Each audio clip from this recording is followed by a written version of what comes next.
पूर्ण ब्रज साक्षात राधा कृष्ण का प्रकट स्वरूप है। उसमें गिरिराज जी ब्रजमंडल का हृदय है, साक्षात श्री कृष्ण है। और उसमें भी यह चंद्र सरोवर सारस्वत कल्प की लीला के अनुसार भगवान श्री कृष्ण की महारास स्थली, पुष्टि मार्ग के जहाज, उद्धव जी के अवतार, महाकवि सूरदास जी ने 73 वर्ष रहकर यहाँ अपने श्याम को रिझाया है। 1.25 लाख पदों की रचना, ऐसा कहा जाता है कि इसी स्थान पर बैठकर उन्होंने की। बल्लभपुर का भी यह एक महान तीर्थ है और इस महान तीर्थ को जागृत करने का श्रेय 2 महापुरुषों को है। एक पूज्य बाबा श्री ठाकुरदास जी महाराज, पंडित जी महाराज की आज्ञा से वे यहाँ आकर विराजे। और आज जो कुछ दिख रहा है संस्कार ब्रजवासियों में, ये जो कुछ उत्सव भाव भक्ति दिख रही, इसमें बाबा का योगदान है। बाबा यहाँ विराजे, बाबा ब्रजवासियों से प्रेम करते और ब्रजवासी बाबा से प्रेम करते। पूज्य सदगुरुदेव श्री गणेश दास जी भक्तमाली जी का भी संबंध यहाँ से, इस गांव से, ब्रजवासियों से बड़ी घनिष्ठता पूर्वक रहा, अंतिम क्षण तक रहा। ब्रजवासियों ने महाराज जी को अपना बाबा माना और महाराज जी ने गांव को अपना गांव माना। पूज्य बाबा ठाकुरदास जी यहाँ विराजते, निरंतर गो चिंतन उनको बना रहता था।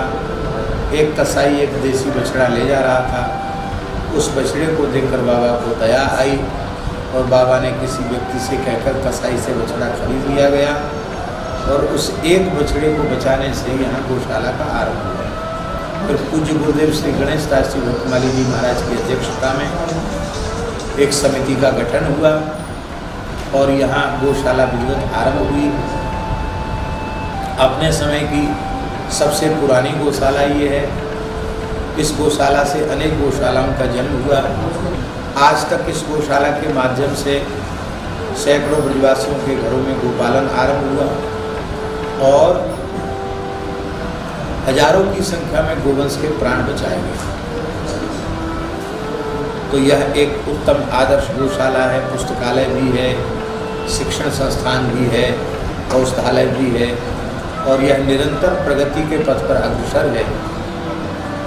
आज आवश्यकता है सभी गोभक्त, राष्ट्रभक्त, भारतीय सनातन विचारधारा में श्रद्धा रखने वाले लोग, वैष्णवजन, सबके सहयोग की आवश्यकता है और प्रेम से गौशाला को सब अपनी मान करके इसमें सहयोग करें। ऐसी है विनय पत्रिका। ऐसा अनुपम ग्रंथ है गोस्वामी तुलसीदास जी महाराज का कि इस एकमात्र ग्रंथ का आश्रय कोई साधक ले ले तो साधक जीवन के समस्त प्रश्नों का समाधान हो जाएगा। भगवत प्राप्ति का मार्ग प्रशस्त ही नहीं हो जाएगा, ईमानदारी से यदि विनय पत्रिका का चिंतन करे, उसे अपना जीवन बनावे तो इसी शरीर से इसी जन्म में निश्चित भगवत साक्षात्कार हो जाएगा। इसमें कोई संदेह नहीं। समर्थ सद्गुरु जो कार्य करते हैं वही कार्य विनय पत्रिका करती है।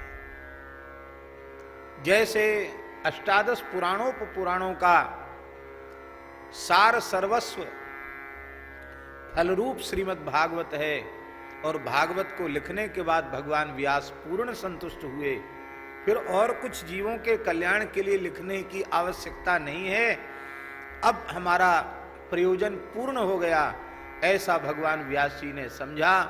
ठीक इसी प्रकार से भगवान की प्रेरणा से कलिमल ग्रसित जीवों के ऊपर अत्यंत अनुग्रह करके कलियुग के दोषों से बचने के उपाय के रूप में जीव का परम कल्याण हो जाए, इसी जन्म में भगवत प्राप्ति हो जाए, साधक के अंतःकरण का ज्ञान, वैराग्य, भक्ति तीनों सुदृढ़ हो जाएं, परम प्रेम उसे प्राप्त हो जाए, वह कृतकृत्य हो जाए, कृतार्थ हो जाए, इसी प्रयोजन के लिए मानो गोस्वामी जी ने अपनी अंतिम कृति के रूप में इसको प्रकट किया।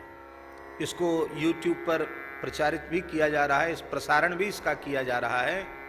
उसको जो भी देखेंगे उन्हें घर बैठे नित्य सत्संग प्राप्त हो जाएगा। और हम ऐसा अनुभव करते हैं कि उन्हें यह नहीं लगेगा, जितनी देर वे सुनेंगे उनको नहीं लगेगा कि हम वृंदावन से दूर हैं। आप अपने घर में बैठकर यह अनुभव करेंगे कि हम संतों के, गुरुजनों के चरणों में, श्रीधाम वृंदावन में ही भावमय स्वरूप से बैठकर श्री विनय पत्रिका के माध्यम से सत्संग कर रहे हैं। चवक्षसी यस्यास्ते हृदये संवेत्तं नृसिंहं भजे।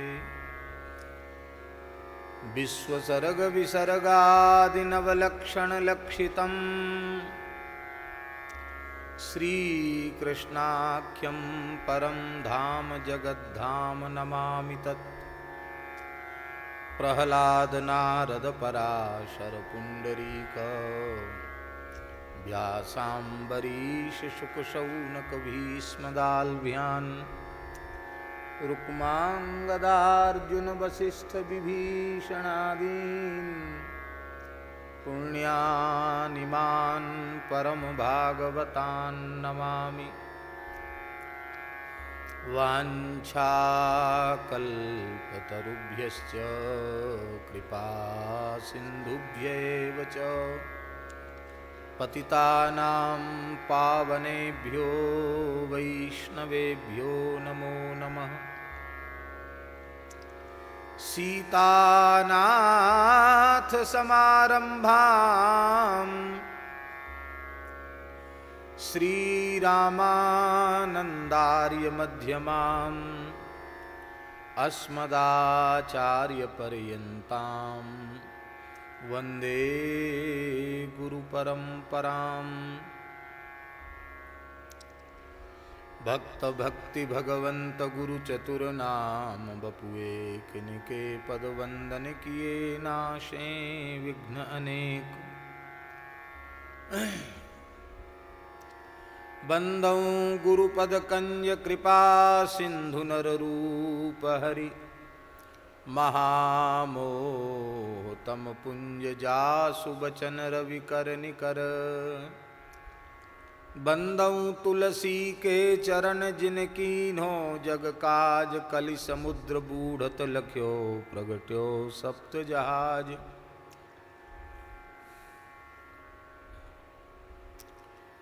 बंदौ गुरुपद कंज कृपा सिंधु नर रूप हरि महामोह तम पुंज जासु बचन रवि कर निकर।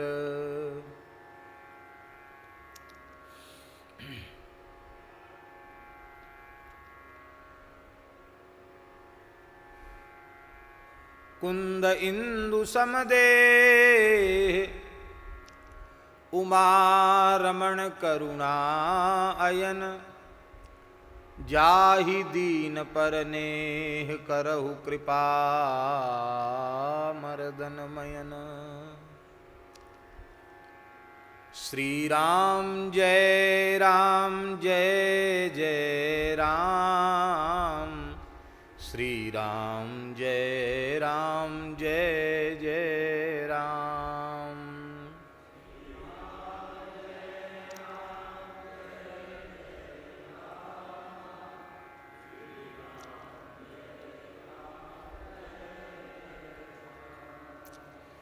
श्री राम जय राम जय जय राम।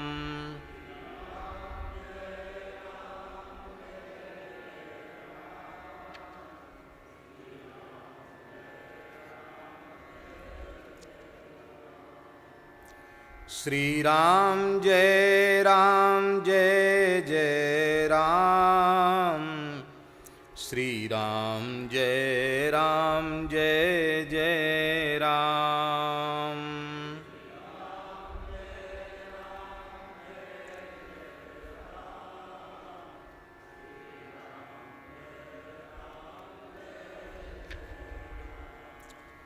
श्री राम जय राम जय जय राम, श्री राम जय राम जय जय राम।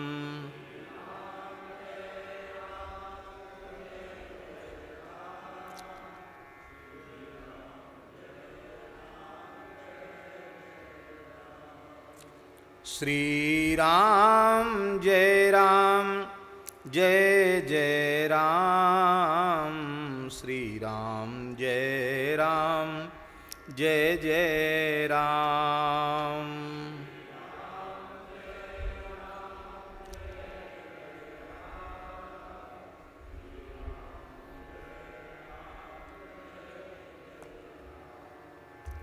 श्री राम जय राम जय जय राम, श्री राम जय राम जय जय राम।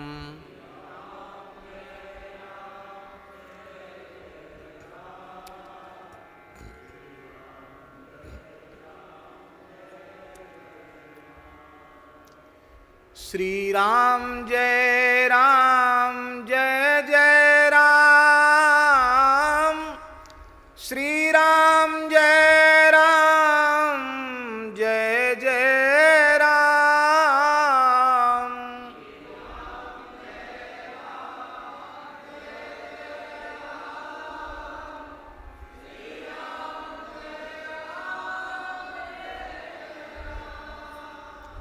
श्री राम जय राम जय जय राम, श्री राम जय राम जय जय राम।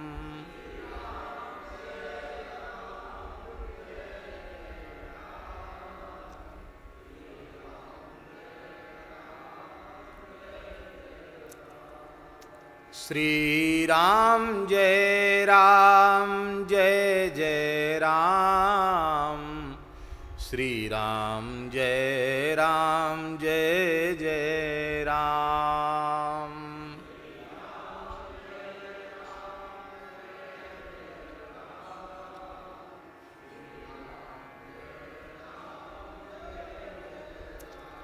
श्री सीताराम नाम महाराज की जय।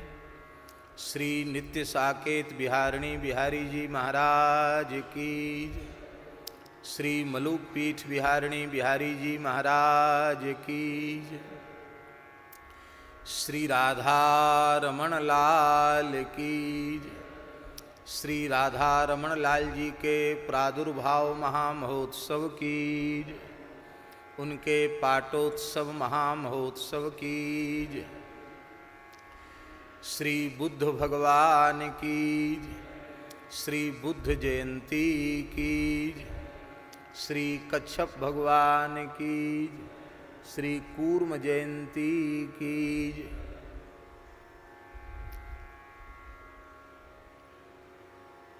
श्री जानकी जी के छठी महोत्सव की जय। श्री जानकी जी की आज छठी है, षष्ठी पूजा। श्री किशोरी जी के छठी महोत्सव की जय। श्री विनय पत्रिका जी की जय। कलि पावनावतार जगतगुरु गोस्वामी श्री तुलसीदास जी महाराज की जय। सब संतन की जय, सब भक्तन की जय, सब विप्रन की जय, समस्त ब्रजवासीन की जय। यज्ञेश्वरी जगज्जननी गौ माता की जय।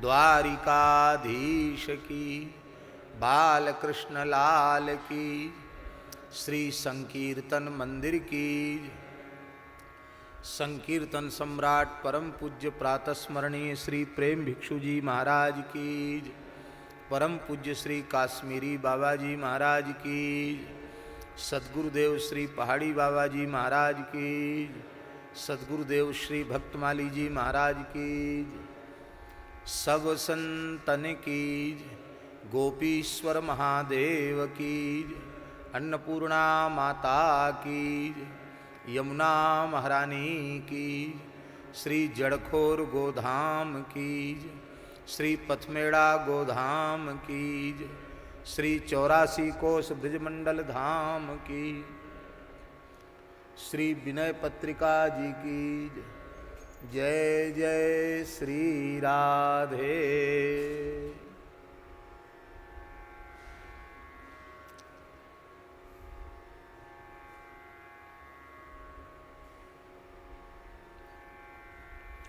हरिशरणम भक्तवांछा कल्पतरु भक्तवत्सल शरणागत वत्सल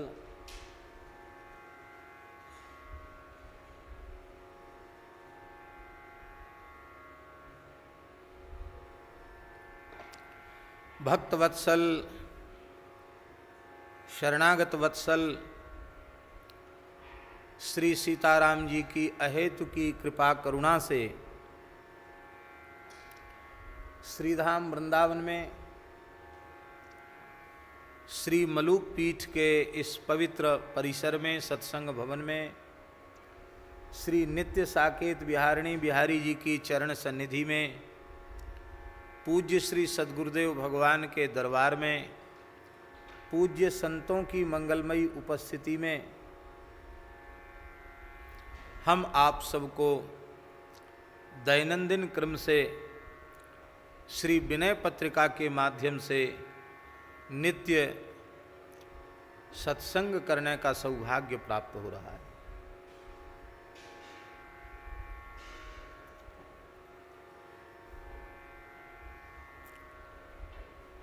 आज चौथे पद की चर्चा हम लोग कर रहे हैं।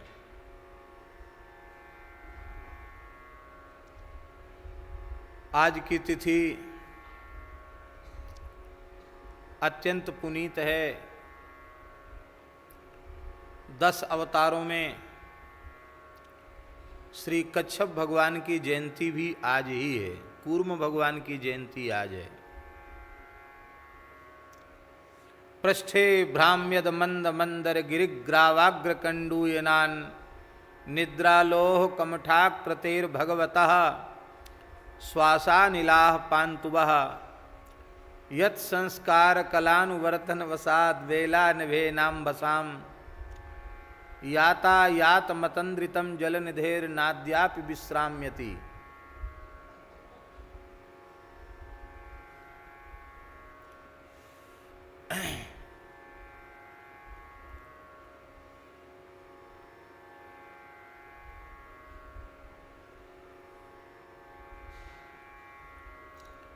यत् संस्कार कलानुवर्तन वसाद वेला नभे नाम बसाम यातायात मतंद्रितम जलनिधेर नाद्यापि विश्राम्यति।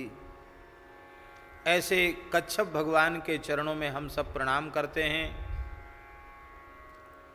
श्री बुद्ध भगवान के अवतरण की तिथि भी आज ही है। बुद्ध जयंती भी आज है। श्री जानकी जी की छठी भी आज है। षष्ठी भी आज है। और आज हमें जानकारी मिली है कि श्रद्धेय पूज्य पिताजी की जन्म तिथि भी आज ही है। बैसाख पूर्णिमा को ही जन्म हुआ है। नहीं तो इतने बढ़िया कपड़े तो कभी पहनते नहीं थे। आज बढ़िया धोती, नया कुर्ता, नया गमछा उन्होंने धारण किया है। इससे प्रमाणित होता है कि आज उनका जन्म दिवस है।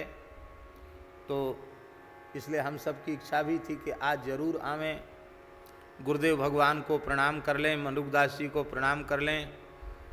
और थोड़ा नेत्र में तकलीफ होने से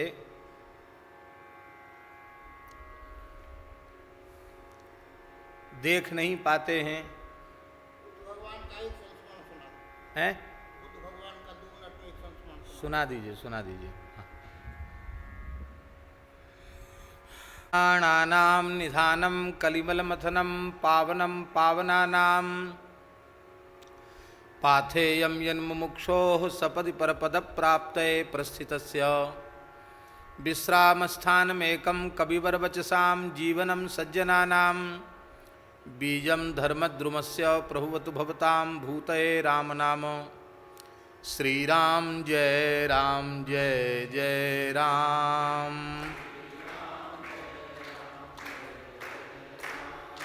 श्री राम जय जय राम। श्री राम जय जय राम। श्री राम जय जय राम। श्री राम जय जय राम। श्री राम जय जय राम। श्री राम जय जय राम। श्री सीतारामचंद्र भगवान की जय। चौथे पद में गोस्वामी तुलसीदास जी महाराज कह रहे हैं, दानी कहूँ शंकर सम नाहीं, दानी कहूँ शंकर सम नाहीं, दानी कहूँ शंकर सम नाहीं, दानी कहूँ शंकर सम नाहीं। दीन दयालु दिवोई भावे, दीन दयाल दिवोई भावे, जाचक सदा सुहाई,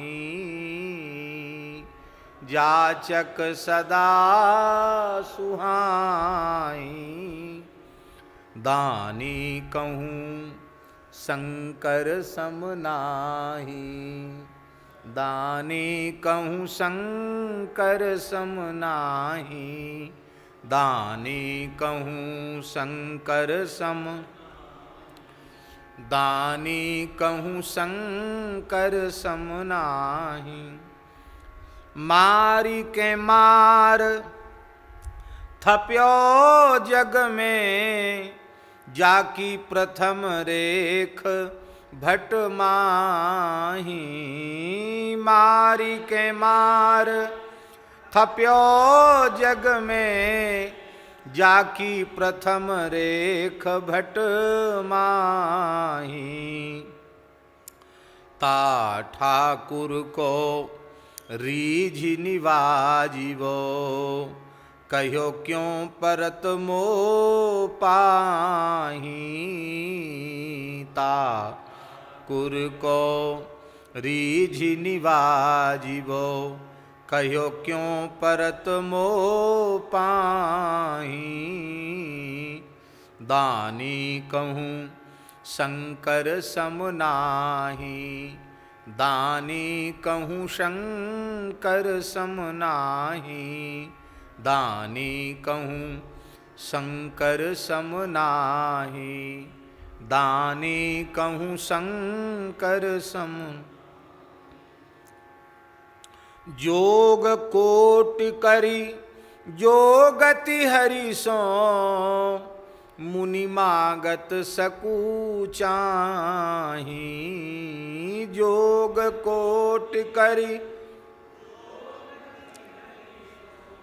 मुनि मागत सकू चाहीं, वेद विदित तेहि पद पुरारी पुर, कीट पतंग समाही, वेद विदित तेहि पद पुरारी पुर, कीट पतंग समाही।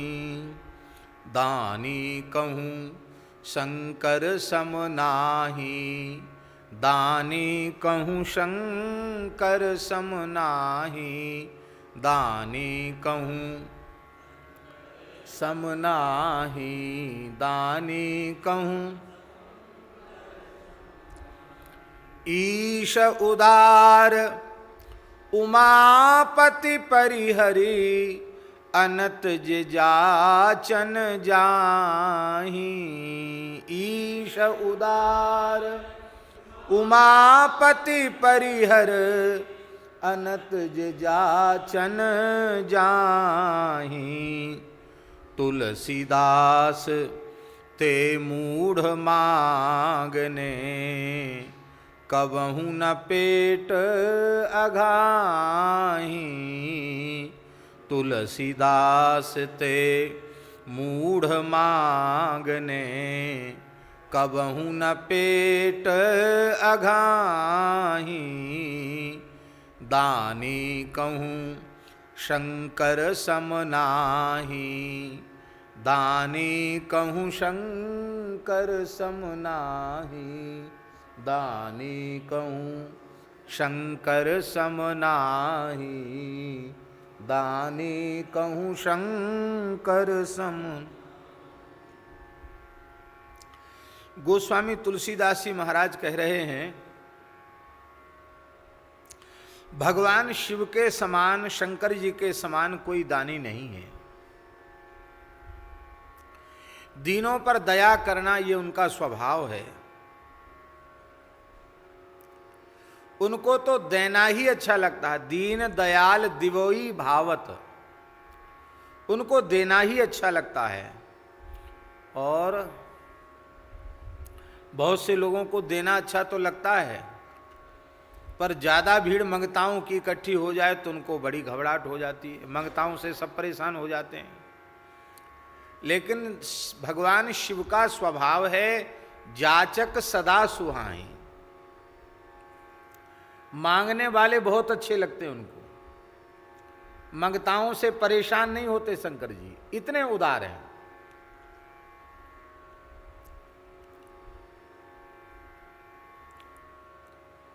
शास्त्र की मर्यादा है, बहुत ध्यान से सुने। शास्त्र की मर्यादा है, धर्मशास्त्र का निर्देश है ये, कि जो याचक एक बार मांगने आ गया एक दिन में, यदि एक ही दिन में वो दूसरी तीसरी बार याचना करने आता है तो उस याचक को न दिया जाए तो दाता को कोई दोष नहीं लगेगा। अपितु सच्ची बात है कि एक बार जिसे मिल चुका उसको द्वारा नहीं देना चाहिए उस दिन में। उस दिन में फिर वो द्वारा लेने का पात्र नहीं है। लेकिन भोले बाबा का दरबार ऐसा है कि सवेरे मांगो, दोपहर में मांगो, संध्या को मांगो, आधी रात को मांगो, 24 घंटे एक ही व्यक्ति मांगता ही रहे, अकेले ही मांगता रहे तो भी उनको बुरा नहीं लगता। दीन दयालु दिवोई भावत जाचक सदा सुहाई। मांगने के संबंध में श्री मलुकदास जी ने कहा है कि मांगना नहीं चाहिए। क्यों? बोले मांगने से कोई लाभ नहीं है, कोई लाभ नहीं। मांगे ते जगनाक सिकोड़े, मांगे ते जगनाक सिकोड़े। जिससे मांगना शुरू कर दोगे वही नाक मुंह से कोड़ने लग जाएगा।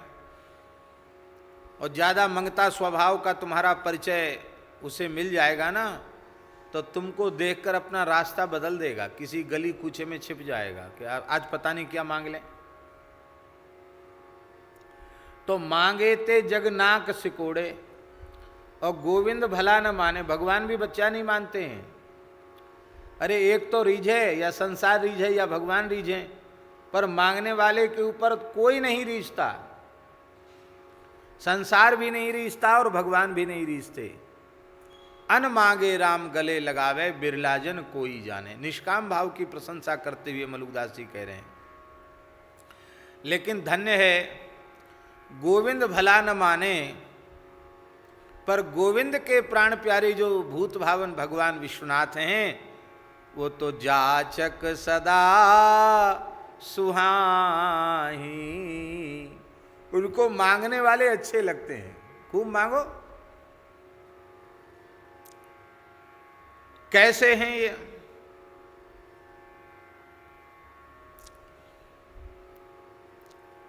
मारी के मार थप्यो जग में, जाकी प्रथम रेख भट माही। मारी के मार थप्यो जग में। मार माने होता है कामदेव, कामदेव को मार कहते हैं। तो मारी के मार थप्यो जग में, पहले कामदेव को अपने तीसरे नेत्र से जला दिया, तब शिव तीसर नयन उघारा, चितवत काम भयउ जरी छारा। पहले जला दिया, और जब रति उसकी गृहिणी रोई कामदेव की, तो फिर कह दिया कि तुम्हारा पति अनंग होकर सबको व्याप्त होगा। और इतना ही नहीं, उस काम को कृष्ण का पुत्र बना दिया, कृष्ण से संबंध जोड़ दिया। कृष्ण तनय हुई श्रुत हुई पति तोरा, बचन अन्यथा होय न मोरा। तो मारी के मार थप्यो जग में, मार को मार करके फिर थाप दिया। ध्यान में आई बात? ये भगवान शंकर की दीन दयालुता उदारता की चरम सीमा है। ये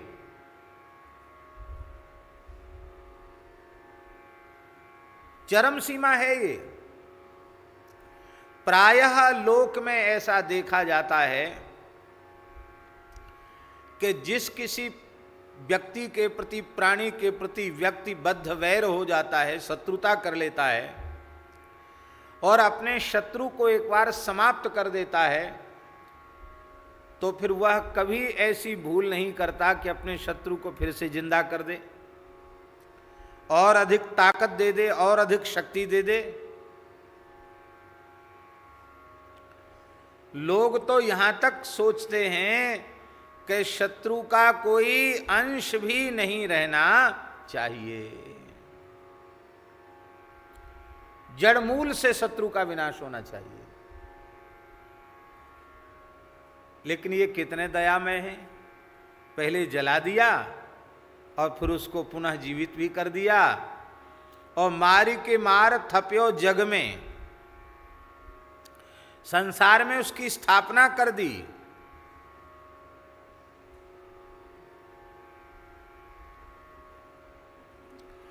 किस काम की? बोले जाकी प्रथम रेख जग माही, जिसकी संसार में प्रथम रेख है वीरों में। जाकी प्रथम रेख भट माही, भटों में, वीरों में सबसे बलवान काम है।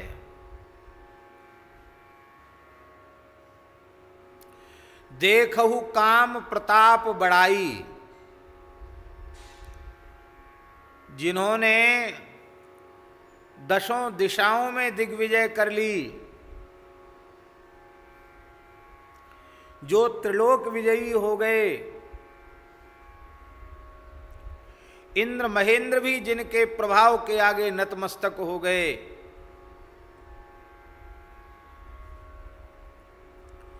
ऐसे महान महान वीरों को भी कामदेव कामनियों के चरणों में विलुंठित कर देते हैं।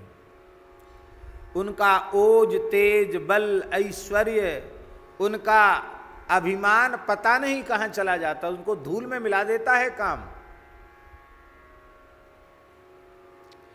बड़े बड़े राजराजेंद्र चक्रवर्तियों को धूल धूसरित करता है, बड़े बड़े देवताओं की भी दुर्दशा करता है, इंद्र महेंद्र को भी नाक रगड़वा देता है, बड़े बड़े सिद्धों को, बड़े बड़े ऋषि मुनियों को भी परास्त कर देता है। हमारे यहाँ शास्त्रों में यहाँ तक लिखा है, इसको अन्य अर्थ में मत लेना, काम की प्रबलता के अर्थ में इस बात को लेना। विश्वामित्र पराशर प्रभृतयः वातांबु पर्णासनाः तेपि स्त्री मुख पंकजम सुललितम दृष्ट्वैव मोहंगताः। विश्वामित्र, पराशर प्रभृति ऋषि कोई केवल जल पी के रहते, कोई केवल सूखा पत्ता चबा के रहते, कोई केवल वायु का आहार करके हजारों वर्ष की तपस्या करते। ऐसे विश्वामित्र, पराशर आदि ऋषि भी स्त्री मुख पंकजम सुललितम, कामनी के सुललित मुख को देख करके मोह को प्राप्त हो जाते हैं। तो अन्य शांतु का कथा, अन्य प्राणियों की तो चर्चा ही क्या, तिनकी कथा न कहूं बखानी, सदा काम के चेरे जानी। इनकी क्या कथा, इनकी क्या चर्चा करें। यह काम इतना प्रबल है, ब्रह्मा जी ने जब हृदय से काम को उत्पन्न किया और पुष्प धनवा फूल का धनुष दे दिया, 5 बाण दे दिए और आशीर्वाद दे दिया कि तुम किसी के ऊपर भी अपना प्रभाव छोड़ोगे वह तुम्हारे प्रभाव से बच नहीं पाएगा, तुम अजय वीर हो। और इसके बाद ब्रह्मा जी ने सरस्वती को प्रकट किया। भगवती सरस्वती ब्रह्मा जी की ही शक्ति है, लेकिन सृष्टि के क्रम में वो ब्रह्मा जी के संकल्प से उत्पन्न होती हैं। और उसी समय कामदेव ने सोचा कि पिताजी की दी हुई शक्ति का प्रयोग पिताजी पर ही करें, दूसरे पर प्रयोग क्या किया जाए। तो 5 बाणों का प्रयोग ब्रह्मा जी के ऊपर ही कर दिया। ब्रह्मा जी का मन क्षुभित हो गया, उनके मन में विकार जागृत हो गया। और जब बाद में ब्रह्मा जी को पता चला तो शिव पुराण में वर्णन है कि ब्रह्मा जी विचार करने लगे कि मेरे मन की यह दुर्दशा क्यों हुई। तो उन्होंने देखा कि एक कोने में खड़ा हमारा पुत्र ही हंस हंस करके बाण मार रहा है।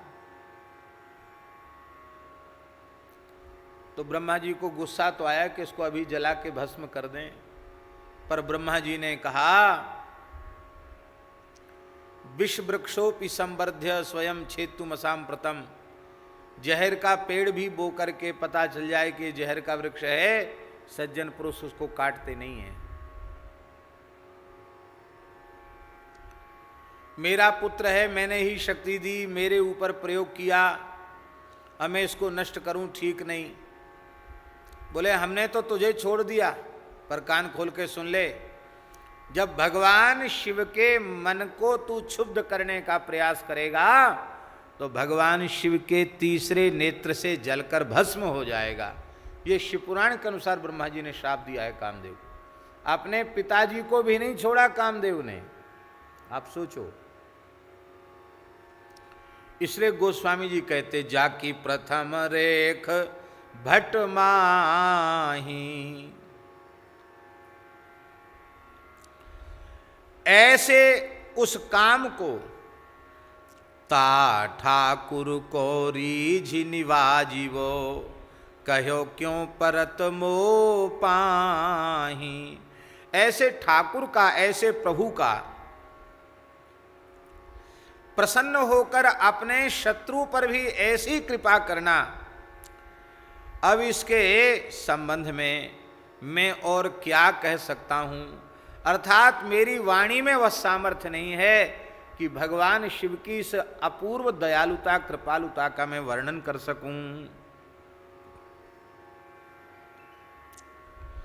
ईश उदार उमा जोग कोटि करि जोगति हरि सो, मुनि मागत सकुचाही। जोग कोटि, जोग कोटि का अर्थ है करोड़ों प्रकार से कठोर नाद योग, राजयोग, हठ योग, लय योग, मंत्र योग आदि विविध योगों के द्वारा भगवान की करोड़ों प्रकार से उपासना करने वाले बड़े बड़े अमलात्मा, विमलात्मा, योगींद्र, महामुनीन्द्र, परमहंस, महात्मा भगवान से कैवल्य मोक्ष मांगने में संकोच करते हैं, मुक्ति मांगने में संकोच करते हैं। मुनि मांगत सकुचाही, उनको लगता है कि भले ही हमने करोड़ों करोड़ों प्रकार के कठोर साधन किए हैं, पर वस्तुतः अभी इस प्रकार इस लायक हम नहीं हुए हैं, हमारा साधन इस योग्य नहीं है कि हम अब संसार के चक्र से छूट सकें, पूरी तरह विमुक्त हो सकें। उन मुनियों को तो भगवान से, जो मुक्ति के दाता हैं, मुक्ति के अधीश्वर हैं, ऐसे मुक्ति के स्वामी भगवान श्री हरि से, रामकृष्ण नारायण से मांगने में संकोच होता है। और ऐसी मुक्ति को वेद विदित तेहि पद पुरारिपुर, कीट पतंग समाही। वेदों में जिसकी महिमा अत्यंत प्रसिद्ध है, वेद में, इतिहास में, पुराण में, धर्मशास्त्रों में सर्वत्र काशी की महिमा को बड़ा अद्भुत कहा गया। महाराज जी, स्कंद पुराण में तो काशी का महात्म्य क्या अद्भुत है, कितना शंकर जी का काशी से प्रेम है, काशी महात्म्य पुराणों में पढ़ करके देख लेना चाहिए।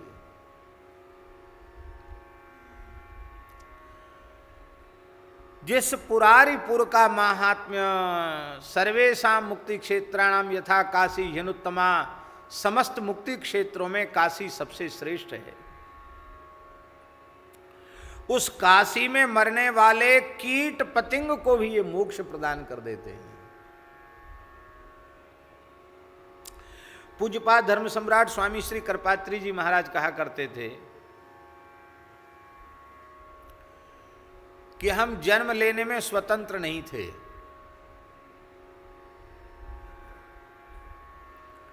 किस प्रांत में, किस जनपद में, किस गांव में, किस परिवार में, किन माता पिता के द्वारा हमको जन्म मिलेगा, इसमें हमारी कुछ चली नहीं। हमारे कर्म के अधीन जहां कर्म हमको ले गए वहां हमको जन्म लेना पड़ा। तो जन्म तो हमारा हो गया, अमुक प्रांत में, अमुक जाति में, अमुक परिवार में हमारा जन्म हो गया। जन्म के काल में तो हम परतंत्र थे, जन्मजात बालक क्या कर सकता है। किंतु बुद्धिमान विवेकी मनुष्य जन्म के लिए परतंत्र है, मृत्यु के लिए परतंत्र नहीं है। मृत्यु के लिए परतंत्र नहीं है, वो सत्संग करके, साधन करके, अपने विवेक को जागृत करके यह चयन कर सकता है, यह सुनिश्चित कर सकता है कि हम पैदा भले ही कहीं भय हों, हमको मरना कहाँ है, ये वो निश्चित कर सकता है।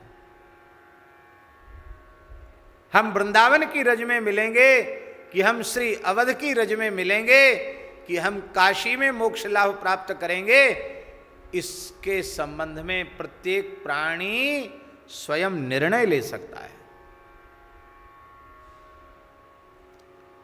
वे कहते थे, पूज्य धर्म संघ वाले गुरु जी ने बताया, स्वामी कृपात्री जी कहते थे, मलमूत्र त्याग के लिए स्थान का चयन करता है मनुष्य। यहां लघुशंका जाएं कि न जाएं, यहां डोल डाल जाएं कि न जाएं, चयन करता है। अब दास अपनी ही प्रकृति बताता है, जहां नेक भी बदबू आ रही हो, शौचालय में, मूत्रालय में, जोर से लघुशंका लगी होने पर भी वहां नहीं जा सकते।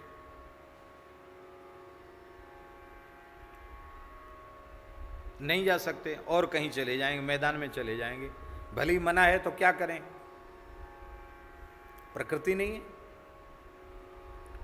एकदम गंध शून्य होना चाहिए, साफ होना चाहिए।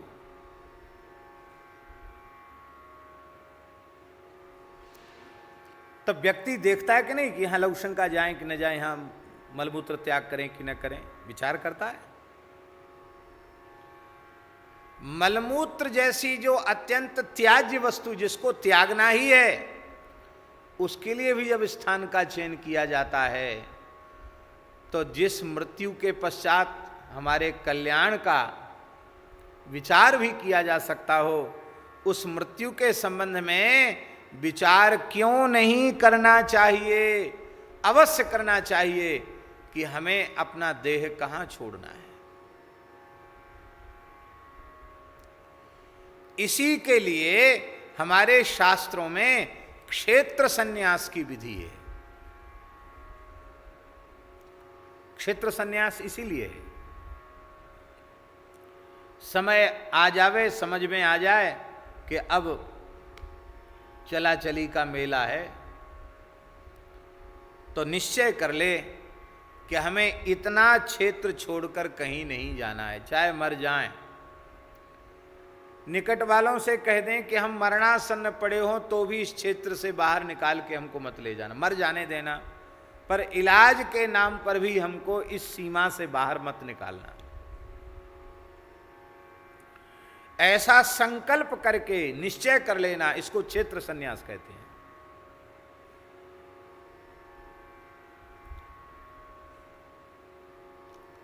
गिरिराज जी की सप्तकोशी से बाहर नहीं जाएंगे, वृंदावन की पंचकोशी से बाहर नहीं जाएंगे, 84 कोष ब्रज के बाहर नहीं जाएंगे, श्री अयोध्या जी के बाहर नहीं जाएंगे, काशी के बाहर नहीं जाएंगे।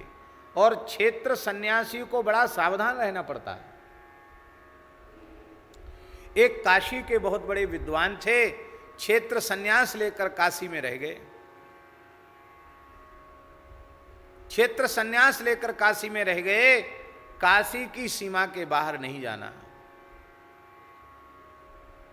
सत्य घटना है।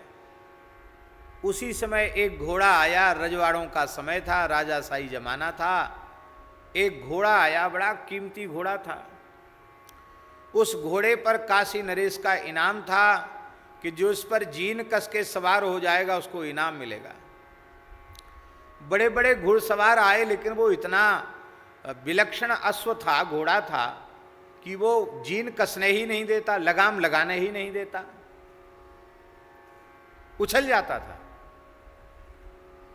बिजली के जैसा। सब हार गए। बताओ, इतनी बड़ी काशी में कोई उस घोड़े पर लगाम कसने वाला, जीन कस करके सवारी करने वाला नहीं है। तो वो जो पंडित जी थे ना, उनको अपने बचपन में घुड़सवारी का बहुत सुंदर अभ्यास था। अपने जीवन में भी खूब घोड़ा उन्होंने चलाए थे, अच्छे बिगड़े हुए घोड़ों को भी सुधारा था।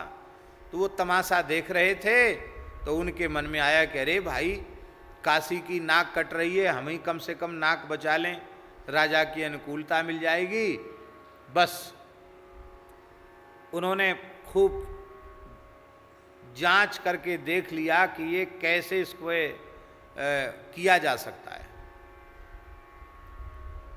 तो धीरे धीरे घोड़े पर हाथ फिराया और एक झटके में लगाम कस दी उन्होंने। खूब उछल कूद किया, पर लगाम छोड़ी नहीं। घोड़ा थोड़ी देर में ठंडा हो गया। थोड़ी देर बाद उन्होंने बड़ी ऐसे ही एक झटके में जीन कस दी। लोग आश्चर्यचकित हो गए कि क्या चमत्कार कर दिया पंडित जी ने। और थोड़ी ही देर में एक झटके में वो छलांग लगाकर उसकी पीठ पर बैठ गए और घोड़े को दौड़ाया। अब घोड़ा दौड़ा, इतनी जोर से घोड़ा दौड़ा कि उनके रोकने से भी रुका नहीं, काशी से बाहर उनको ले गया। उन्होंने संकल्प किया था कि हम काशी के बाहर नहीं जाएंगे, और वो घोड़ा रुका ही नहीं। ये धर्म संघ वाले गुरुजी से सुनी हुई बात सुना रहे हैं आपको। वो रुका नहीं, काशी के बाहर गया और दौड़ते दौड़ते काशी की पंचकोशी के बाहर जा करके, अब पंडित जी बहुत घबरा रहे कि मैं कूद भी नहीं सकता हूं, कूदूंगा तो मर जाऊंगा, अब क्या करूं, कैसे करूं। बार बार खींचे लगाम। अंत में वो घोड़ा लगाम खींचने से बिगड़ गया, बड़ी जोर से एक पेड़ से टकराया, और पेड़ से घोड़ा तो क्या टकराया, पंडित जी का माथा टकराया, माथा फट गया और काशी के बाहर उनका प्राणांत हो गया। मानो वो उनको काशी से बाहर ले जाने के लिए काशी में आया था। इसलिए क्षेत्र सन्यास वाले के लिए लिखा है कि वो अपने पैर पे पत्थर पटक कर पैर तोड़ ले तब क्षेत्र सन्यास ले। इसका मतलब है पैर पे पत्थर पटकने से हमारी बात सुन के पैर मत तोड़ लेना अपने। इसका मतलब है सारे क्रियाकलाप पर पूर्ण विराम दे दे, ये निश्चय कर ले कि किसी भी कीमत में हमें और कुछ करना ही नहीं। अब घोड़ा पे कोई जीन कसे या न कसे, घोड़ा चले न चले, इससे उनको क्या लेना देना था, लेकिन अपनी निष्ठा से वो थोड़े से ही डगमगाए और उनको काशीवास नहीं मिला।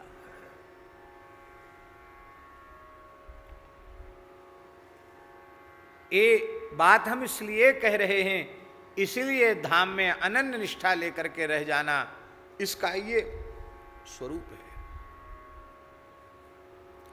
हमारे यहाँ पूज्य परमहंसी महाराज बहुत लंबे समय से ब्रज के बाहर कहीं नहीं गए। एक बार ऐसा अवसर आया, उनके पूज्य गुरुदेव के उत्सव के नाम पर बाहर जाने की बात आई, श्री अयोध्या जी जाने की बात आई, और उन्होंने पूज्य गुरुदेव श्री भक्तमाली जी से पूछा कि महाराज जी सब गुरु भाई सब संत आग्रह कर रहे हैं कि वहाँ तो चलो, धाम से धाम में तो जा सकते हो। महाराज जी बोले, परमहंस जी महाराज, जाने में कोई रोक टोक नहीं है, लेकिन जाना आरंभ कर दोगे तो यहाँ रह नहीं पाओगे। किसी न किसी धाम के बहाने सब लोग आपको लिए लिए घूमेंगे, इसलिए देख लो। बस इतना कहा महाराज जी। परमहंस जी ने मन से बात ही हटा दी, बोले जो कुछ करना यहीं करेंगे, धाम के बाहर नहीं जाना।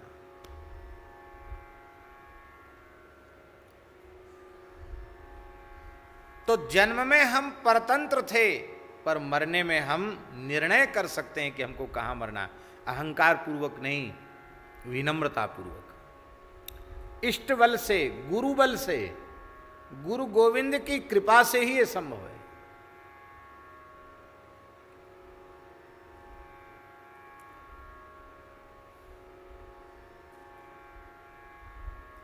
मैं नाम विस्मृत हो रहा हूं, संभवतः पूज्य श्री प्रिया शरण जी नाम था उनका।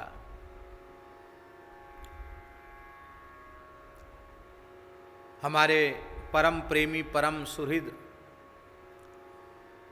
श्री रसिक माधव दास जी, पहले उन्हीं के अनुगत्य में रह करके उन्होंने साधन पथ पर चलना आरंभ किया। बाद में विधिवत विरक्त वेश बरसाना वाले पूज्य महाराज जी से उन्होंने लिया। तो वे महापुरुष श्री राधा वल्लभ संप्रदाय के बड़े निष्ठावान महापुरुष थे, और जीवन पर्यंत श्री हित महाप्रभु की परंपरा, उनके उत्सव महोत्सव, उनके प्रचार प्रसार में ही पूरे जीवन रहे। व्हील चेयर पर चलते थे तो भी उन्होंने जाना आना बंद नहीं किया। सब लोग कहते थे अब वृंदावन से बाहर मत जाओ, वृंदावन से बाहर मत जाओ। और ऐसे ही जब जाने का समय आया तो कहाँ से कहाँ थे, वृंदावन आ गए। अब पूर्ण स्वस्थ यहाँ वृंदावन आ करके व्हील चेयर पर बैठ के बोले हमको यमुना जी ले चलो। यमुना जी गए, यमुना जी से व्हील चेयर पर बोले हमको राधा वल्लभ लाल जी ले चलो। राधा वल्लभ लाल जी, सब जगह दर्शन किया और खूब सुंदर तिलक स्वरूप लगा के व्हील चेयर पर बैठे हैं। राधा वल्लभ लाल जी का दर्शन किया। बाहर जैसे ही आए तो बोले एक बार पुनः प्रणाम करेंगे। तो ऐसे प्रणाम किया और प्रणाम करते करते रज लेकर के वहीं अपने देह का विसर्जन कर दिया। ये कुछ वर्ष पहले की वृंदावन की ही घटना है। इसका तात्पर्य क्या है? इसका तात्पर्य है कि किसी ने अपने साधन के बल का अभिमान करके, अपने पुरुषार्थ का, अपनी शक्ति का अभिमान करके, गुमान करके, यदि किसी ने ये निर्णय कर लिया है कि हम क्षेत्र संन्यास लेते हैं, धाम के बाहर नहीं जाएंगे, तो भी उसे बाहर जाना पड़ सकता है, उसका संकल्प टूट सकता है। किंतु हरिगुरु संतों की कृपा का बल लेकर के कोई निश्चय करे और धाम के प्रति पूर्ण निष्ठा होवे उसके चित्त में, तो धाम महाराज स्वयं कृपा करके ऐसा अनुकूल अवसर दे देंगे जिससे उसको धाम की प्राप्ति हो जाए।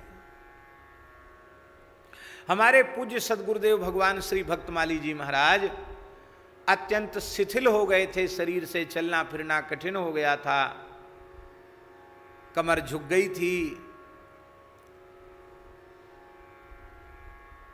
फिर भी लोग आग्रह करते थे तो चले जाते थे, कहते थे भाई उठा ले जाओ और धर जाओ, चलने फिरने लायक तो हम हैं नहीं। एक बार हम एकादशी परिक्रमा करते हुए वृंदावन की जा रहे थे, गोरेदाऊ जी में पूज्य महंत श्री हरिदास जी के निकट पहुँचे, प्रणाम किया। उन्होंने महाराज जी का समाचार लिया और इसके बाद कहा कि महाराज जी बाहर क्यों आते जाते हैं। हमने कहा महाराज जी सो लोग आग्रह करते हैं, महाराज जी चले जाते हैं। बोले देखो बड़े बूढ़े हैं, कुछ घटना घट जाएगी, धाम के बाहर शरीर छूट जाएगा तो महाराज जी को तो कोई कुछ नहीं कहेगा, सब तुमको इनाम धरेंगे और तुमसे तनिक भी विरोध रखने वाले लोग यही कहेंगे कि बुढ़ापे में भी महाराज जी को घुमा घुमा कर कुछ कमाई करने का मन था, इसलिए बेचारों का धाम छुड़ा दिया। आप जाके कहो महाराज जी नियम ले लें, धाम के बाहर नहीं जाएंगे। मैंने कहा मैं कैसे कहूँ। बोले आप मत कहना, हमारी कह देना, हमारा नाम लेकर बोल देना कि उन्होंने दंडोत प्रणाम भेजा है और ये प्रार्थना की है। हमने संदेश वाहक की तरह उनकी सारी बात महाराज जी को निवेदन की। इसी कक्ष की बात है जहाँ महाराज जी विराजते थे। तो महाराज जी बोले जाने वाले को परेशानी नहीं है और ले जाने वाले को भी परेशानी नहीं है, आपको और गोरेदाऊ के महंत जी को क्या परेशानी हो रही है। ये उत्तर दिया महाराज जी। हमने कहा महाराज जी परेशानी तो नहीं हो रही है, ऐसा ऐसा वो कह रहे थे। बोले हमारा बिल्कुल मन जाने आने का नहीं रहता है, पहले मैं मनाही करता हूँ, फिर लोग आग्रह करते हैं तो कहते उठा ले जाओ और धर जाओ, चले जाते हैं। क्या होगा बाहर जाने से, हाथ पांव टूटेगा, कोई दुर्घटना हो जाएगी, इससे अधिक होगा तो मृत्यु हो जाएगी, इससे ज्यादा तो कुछ होगा नहीं। तुम्हें पता नहीं है ये शरीर जहां छूटेगा, कहीं भी छूटेगा, जहां छूटेगा, इस शरीर के छूटने के पहले वहां वृंदावन प्रकट हो जाएगा। जहां मरेंगे वहीं वृंदावन प्रकट हो जाएगा। तुम क्या समझते हो हम वृंदावन के बाहर जाते हैं? हम एक पल भी वृंदावन से बाहर नहीं रहते हैं। ये महाराज जी ने कहा एक पल भी वृंदावन के बाहर हम नहीं रहते हैं, हम निरंतर वृंदावन में रहते हैं। ये बात सामान्य तरीके से नहीं कही, एकदम भावाविष्ट होकर के महाराज जी ने कहा। मैंने चरणों में प्रणाम किया, महाराज जी हम क्या समझें आपकी निष्ठा को, आपके स्वरूप को। और उस निष्ठा का परिचय उनके महाप्रयाण की लीला के समय आप सबने देखा ही, प्रत्यक्ष प्रकट हुआ। जैसे कोई समारोह पूर्वक भगवत धाम पधारे, ऐसे ही सर्व जगह से रज आई, राधा वल्लभ लाल जी के श्रीअंग का पूरा श्रृंगार आया, अंतिम क्षण तक पूर्ण स्मृति बनी रही और भगवत दर्शन करते करते भगवत स्मृति पूर्वक प्रसन्नता पूर्वक उन्होंने श्री निकुंज में गमन किया, भगवत धाम में प्रयाण किया। ये क्या है? ये धाम निष्ठा का स्वरूप है। तो जन्म लेने में भले ही हम परतंत्र हों, पर मरने में हम परतंत्र नहीं हैं। हरिगुरु संतों की कृपा करुणा का बल लेकर के हम अपनी मृत्यु को सुधार सकते हैं, अपने बल से नहीं, अपने अहंकार से नहीं। तो डूब जाओगे अपने अहंकार से, तो बस इनकी कृपा का बल लेकर के और हम अपना अंतिम सुधार सकते हैं। निश्चय कर लो कि अब सुख हो, दुख हो, हानि हो, लाभ हो, भाई मरेंगे, इससे ज़्यादा तो कुछ होगा नहीं। तो मरने तो यहाँ आए ही हैं, और काहे के लिए आए? मरने ही आए, यहाँ की रज में रज मिले। तो अब बस हो गया, बहुत देख लिया, बहुत सुन लिया, सारे जीवन घूमते रहें तो भी कुछ न कुछ देखना बाकी रह जाएगा, सुनना बाकी रह जाएगा, करना बाकी रह जाएगा। न कुछ देखना है, न कुछ सुनना है, न कहीं जाना है, न कहीं आना है। अब तो जय श्री हित हरिवंश अनत सचुनाही बिनुया रज ही लिए, बस इस रज को प्राप्त करना है। तो वे जोग कोटि करी जो गति हरि सो, मुनि मागत सकुचाही, वेद विदित तेहि पद पुरारिपुर, कीट पतंग समाही। ये धाम की महिमा है, हैं? कीट पतंग को भी वह मोक्ष मिल जाता है। ईश उदार उमापति परिहर, अनत जाचन जाही। ऐसे परम उदार जो ईश हैं, ईश्वर हैं, ऐसे जो भगवान उमापति हैं, भगवान शिव हैं, उनको छोड़ करके जो और कहीं मांगने के लिए जाते हैं और किसी दरवाजे पर भिखमंगा बन करके जाते हैं, झोली फैलाते हैं, गोस्वामी जी ने उन भाग्यहीनों को मूढ़ कहा, मूर्ख कहा। तुलसीदास ते मूढ़ मांगने, कबहू न पेट अघाही। कहते हैं वे तो मूढ़, वो भले ही जगह जगह झोली फैलाते हैं, हाथ फैलाते मांगते हैं, पर उन मूर्खों का कभी मांगने से पेट भरने वाला नहीं है। पर भोले बाबा का दरबार ऐसा है कि मांगने से पेट भरने की बात तो बहुत दूर दूर की है, मांगने से पेट भरने की बात तो बहुत दूर की है। आहा, यहां तो जेहि जाचत जाचकता जर जाए। भगवान शंकर से मांग लिया किसी ने प्रेम पूर्वक, तो उसकी जाचकता ही जल जाएगी, फिर किसी दरबार में मांगने की आवश्यकता नहीं पड़ेगी। आप लोग कहेंगे ये मतलब क्या है, मांगने की जरूरत नहीं पड़ेगी। देखो, संसार की कोई वस्तु, पदार्थ, पद, प्रतिष्ठा ऐसी नहीं है जिसको पाकर मनुष्य की कामना शांत हो सके।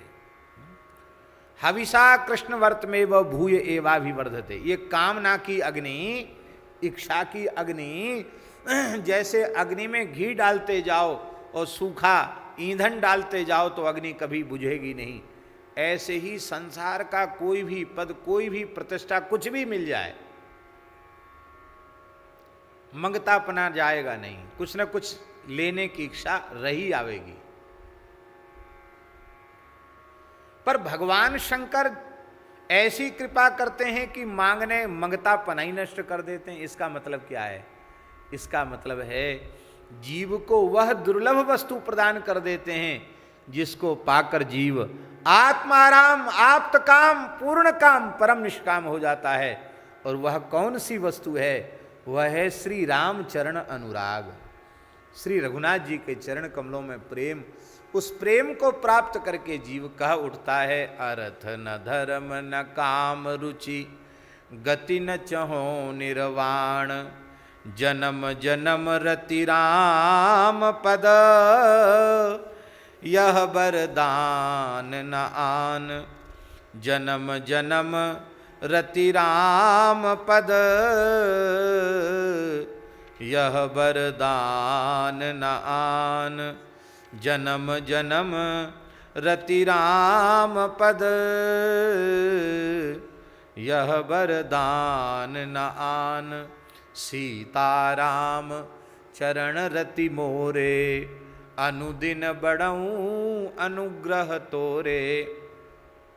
उस प्रेम को प्राप्त करके जीव कह उठता है, अब कछु नाथ न चाहिए मोरे, अब कछु नाथ न चाहिए मोरे, दीन दयालु अनुग्रह तोरे, दीन दयालु अनुग्रह तोरे। कवितावली में गोस्वामी तुलसीदास जी महाराज ने एक बड़ी सुंदर बात कही है। इसी पद के संबंध में हम चर्चा कर रहे हैं। दानी कहूं शंकर सम नाही, दीन दयालु दिवोई भावे, जाचक सदा सुहाई। बड़ा सुंदर कवितावली का ये छंद है। व्याख्यान हम नहीं करेंगे क्योंकि समय उतना अधिक नहीं है, पर आप ध्यान से सुनेंगे तो आपको बहुत सुख मिलेगा। दानी जो चारी पदार्थ को, त्रिपुरारी तिहूपुर में सिर टीको। दानी जो चारी पदार्थ को, चार पदार्थों के दानी है, धर्म अर्थ काम मोक्ष। त्रिपुरारी